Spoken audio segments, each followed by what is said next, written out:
Uma charrete inquietante rompe o silêncio e se aproxima dos portões da cidade de Wittenberg. As rodas rangem no chão de pedra. As crianças, inocentes, apontam animadas. É o circo. Mulheres franzem o olhar. Mercadores do Oriente, talvez. A multidão, curiosa, sorri, até perceber o estandarte pendurado na lateral. Era a igreja. Igreja! O murmúrio morre. Os sorrisos congelam. E então, ele surge. Um homem impossivelmente chamativo, ruborizado, tropeçando levemente ao descer, com o vinho falando mais alto que qualquer fé. Falante, excêntrico, meio ator, meio sacerdote, com os olhos ardendo com um fervor que não parecia santo. E antes de qualquer pergunta, ele já respondia cantando. Sobald das Geld im Kasten klingt, die Seele aus dem Feuer springt.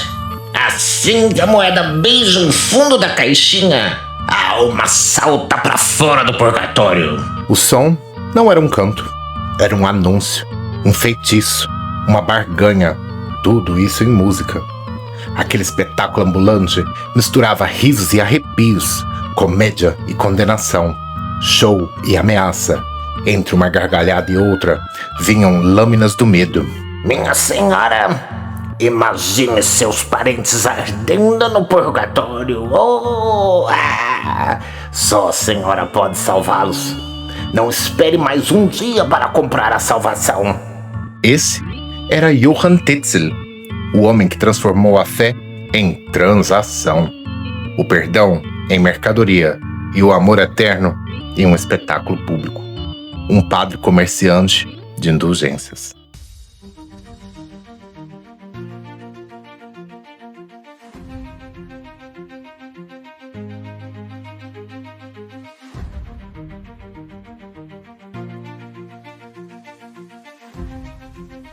Olá, eu sou o Lê Refê. Na semana passada, estivemos nas cidades por onde Lutero se criou e seguimos sua jornada até o início de sua vida religiosa. Hoje, vamos conhecer os cenários da Reforma Protestante e as decisões que dividiram a Europa em duas partes e até hoje ecoam no mundo inteiro, especialmente no Brasil. Essa é a parte 2 de nosso especial, o nascimento da fé evangélica. Se você perdeu a parte 1, sugerimos que comece por lá. É só clicar no link aqui no vídeo. Antes de tudo, vale lembrar, nesse especial estamos falando da religião evangélica, mas nosso canal por aí não tem orientação religiosa. Pessoas de todas as crenças, religiões e também ateus são muito bem-vindos e celebrados aqui.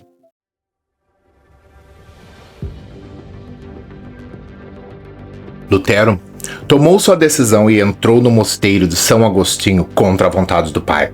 A porta se fechou atrás dele e o som ecoou como o martelo de um julgamento, marcando o fim de uma vida e o início de outra.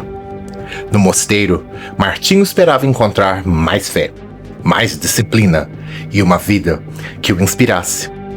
Mas não foi bem isso que o aguardava. Sua criação rígida transformava tudo em penitência. Temia um Deus tão severo quanto seu pai. Orava mais que todos, confessava até o que não tinha pensado. Seu mentor, Johann Staupitz, tentava suavizar, pedia que ele enxergasse o perdão e que fosse menos cruel consigo mesmo. A vida religiosa também tinha celebrações, alegrias, que Martinho mal percebia. Ainda assim, com disciplina quase obsessiva, ele avançava. Tornou-se professor, representou sua ordem na região e depois um pouco mais longe. Martinho não era o tipo que se encantava com viagens. Naquele tempo, as jornadas eram duras e perigosas, até que um dia recebeu um convite maior, um chamado de Roma. Pela primeira vez, o monge de semblante fechado sorriu. Seu coração se encheu de esperança. Sabia que a jornada ia ser brutal, mas acreditava que nenhuma penitência ficaria sem recompensa na cidade sagrada. Imaginava-se caminhando pelas ruas dos papas, onde a fé, pensava ele, era vivida com pureza. Por um momento, sentiu-se escolhido, como se Deus, enfim, tivesse respondido. Com uma pequena caravana, Martinho inicia a jornada. Mais de 1.000 quilômetros. Mais de um mês entre carroças e longas caminhadas. Cansaço constante, fome e o perigo constante de assaltos e ataques bárbaros. Foram dias árduos, mas para ele não existe glória sem penitência. Enfrentou tudo com a confiança de quem acredita que o melhor está logo adiante. E então, finalmente o momento chega. Túmulos antigos e ruínas romanas anunciam a cidade eterna. A emoção aperta o peito. Depois de tanto sofrimento, Roma está ali, ao alcance da mão. À primeira vista, é ainda mais grandiosa que as descrições. Igrejas por toda parte, multidões religiosas, uma cidade vibrante, única e colossal. Roma era tudo, mas não era santa. Aqui, a fé era apenas uma teoria. Homens de Deus há muito dominados pelo luxo e pelo poder. Religiosos extravagantes que mal conheciam um só versículo bíblico. Papas com filhos, amantes e dinastias familiares. Numa igreja que nem o divórcio permitia. E no centro de tudo, ergue-se uma obra faraônica. A nova Basílica de São Pedro. A antiga, construída por Constantino, o homem que legalizou e expandiu a fé cristã, havia sido demolida. Um absurdo histórico e espiritual. O novo templo parecia a construção de uma pirâmide. Andaimes infinitos, ambição sem limites. E o mais chocante, tudo financiado pela venda de indulgências. As indulgências eram certificados vendidos como cheques sagrados, prometendo perdão instantâneo a preços absurdos. Nem sequer uma oração era necessária. E ainda podiam ser comprados para parentes mortos, como se a salvação tivesse virado mercadoria. Havia também o comércio de relíquias. Só com os pedaços da cruz de Cristo à venda, seria possível montar umas 300 cruzes. O volume já denunciava.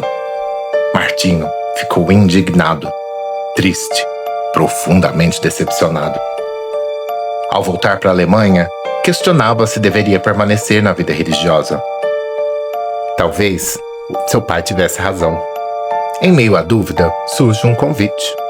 Lecionar numa cidade menor que Erfurt, um lugar distante, chamado Wittenberg. Era um bom cargo. Martinho aceita. E ali começa uma nova etapa de sua vida. Logo, Martinho descobriria que Wittenberg era o lugar perfeito, a hora certa e cercado das pessoas certas. Ele rapidamente se tornou um professor respeitado. Sua ética impressionava os alunos, comerciantes e nobres. Na universidade, conheceu o jovem Philipp Melanchthon. Pouca idade, mas um talento acadêmico que parecia de um ancião. Martinho admirava a postura de Philipp, admirava sua clareza e sua erudição. Em Wittenberg, Martinho também conheceu o nobre Lucas Cranach, filho de uma das famílias mais ricas da região. Ele era o pintor da nobreza, um homem capaz de transformar histórias bíblicas em imagens vivas. Na casa de Lucas, um privilégio raro, uma prensa, uma das primeiras da Alemanha, herdeira direta da invenção de Gutenberg, a nascente imprensa. Seria aqui em Wittenberg também que viria a gota d'água. A pequena cidade sente que algo estranho se aproximava. Um tremor leve nas janelas. Um cheiro estranho de incenso, tapetes orientais pendurados. Dentro dela, uma figura quase caricata. Johann Tetzel. Na carruagem, uma banda. Parecia mais um carnaval. O bobo da corte, qualquer coisa, menos uma comitiva da igreja. Tetzel era padre ordenado, mas quase ninguém viu ele celebrar missa. Parecia uma mistura de palhaço, vendedor e cantor. Vinha com comitiva, autorização de Roma e uma mala cheia de indulgências e supostas relíquias. Ameaçava a multidão que se formava ao redor. Minha senhora, Não sente piedade dos seus parentes ardendo no purgatório? Só você pode salvá-los. E hoje, com descontos incríveis. O purgatório é terrível. O diabo não deixa as almas descansarem um segundo qualquer. Lutero observava de longe. Sentia náusea. Como aquele homem podia ter o título de padre? Nada, absolutamente nada do que dizia estava na Bíblia. Não tinha nenhum respeito, nem pela religião, nem pelos fiéis. Extorquia tudo que podia para financiar aquela obra monumental e desnecessária em Roma. Martinho ficou tão indignado que quase chorou. Naquela noite, não conseguiu dormir. Levantou-se e começou a escrever. Pegou um pergaminho e, uma a uma, enumerou questões e afirmações, sem parar. De 1 a 95. Práticas da igreja sem base bíblica. Abusos que não podiam mais ser ignorados. As gracinhas de Tetzel haviam acendido um outro fogo, que viria a ser o inferno de Roma, mas não o dos fiéis. No dia 31 de outubro de 1517, no fim da tarde, um homem caminha encapuzado. Caminha até a porta da igreja do castelo. Aquela porta não era um símbolo religioso. Era um quadro de avisos da universidade. O lugar onde se anunciavam debates públicos. Uma espécie de rede social do século XVI. Entre textos antigos e comunicados acadêmicos, um novo cartaz manuscrito é afixado com pregos firmes. São as 95 teses de Martinho Lutero. Nada de cerimônia, nada de plateia.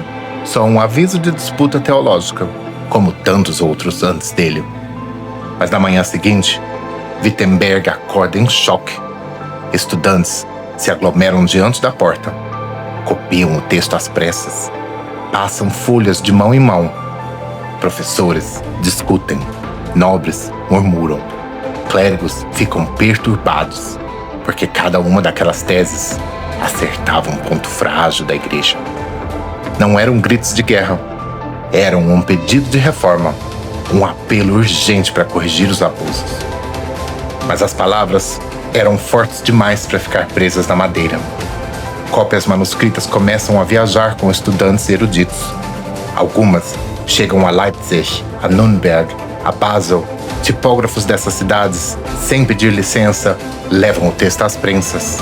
Primeiro um panfleto, depois dezenas e depois centenas.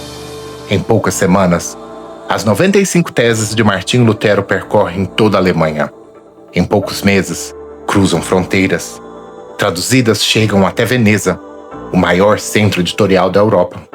Não foi o martelo que mudou o mundo, foi a prensa. E a velocidade com que aquelas ideias, tão simples e tão perigosas, espalharam. Até chegarem, inevitavelmente, aos ouvidos de Roma. Afrontada, a Igreja Católica exige o silêncio de Lutero. Chegam cartas, ordens e ameaças. Uma lista de exigências para que ele se retrate, se cale e desapareça. Mas Lutero é irredutível. Só aceita o que está na Bíblia, só responde com escritura. Enquanto isso, a cidade de Wittenberg começa a se transformar. Na casa de Philipp Melanchthon, uma construção elegante, com fachada de janelas pequenas e vidro em bolhas, típicos da época. Algo novo acontecia todas as noites. Por dentro, corredores estreitos, piso rangente, livros empilhados em cada canto e uma mesa de madeira que parecia grande demais para a sala. Ali, sobre a luz trêmula das velas, formavam-se os primeiros grupos de estudo bíblico. Estudantes, artesãos, viajantes curiosos se reuniam em silêncio respeitoso, ouvindo Melanchthon ler em voz alta as escrituras e discutir o significado de cada linha. Era como se aquela casa, pequena por fora, tivesse se tornado o embrião de uma nova fé. Cranach também se unia a eles, e junto de Lutero e Melanchthon criava-se ali a primeira frente protestante. Dava-se início à Revolução. Porque se pode calar um homem, mas não se pode calar uma ideia. Roma endurece.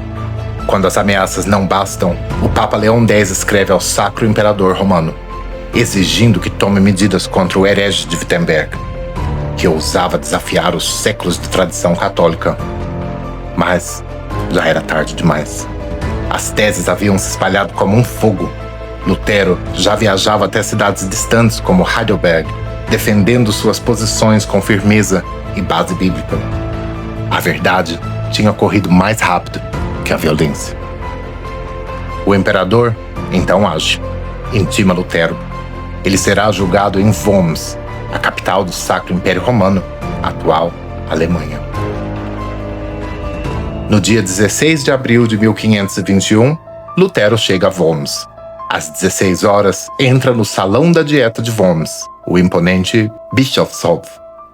Paredes frias, tochas trêmulas, olhares desconfiados e um silêncio pesado de acusação. Diante dos homens mais poderosos do continente, Lutero mantém a convicção: se não está na Bíblia, não é verdade. Toda a sua defesa repousa sobre as Escrituras. Naquele tempo, julgamentos por heresia quase nunca terminavam com vida. A fogueira era o destino mais provável. Mas uma lei do Sacro Império Romano dizia: ninguém poderia ser executado antes de 21 dias após o julgamento. Lutero é condenado como herege, mas tem o direito de voltar para Wittenberg. Todos sabiam: ele seria morto antes de completar os 21 dias. A comitiva segue viagem. Ao se aproximarem de Eisenach, a terra natal da mãe de Lutero, a noite cai pesada, escura, chuvosa, soeira. Um clima estranho, quase simbólico, como na noite em que Martinho prometeu tornar-se monge. Do nada, um grupo de homens emerge da floresta, assustam os cavalos, derrubam os guardas e sequestram Lutero. Encapuzado, ele só sente a carruagem subir a montanha. O chão irregular, a respiração acelerada. Depois, o som de 2 rodas atravessando uma ponte levadiça. Um portão se fechando. Um cavalo relinchando nervoso. O frio na espinha. E um silêncio absoluto. Até que alguém arranca o capuz de Lutero, revelando o impossível. Esse é o fim da parte 2. Na próxima semana, vamos ver como a fé protestante se espalhou como fogo e conhecer os cenários da morte de Lutero. E entender como essa fé, nascida aqui na Saxônia, viajou pelo mundo inteiro até chegar ao Brasil. Obrigado por assistir ao nosso canal e até a semana que vem.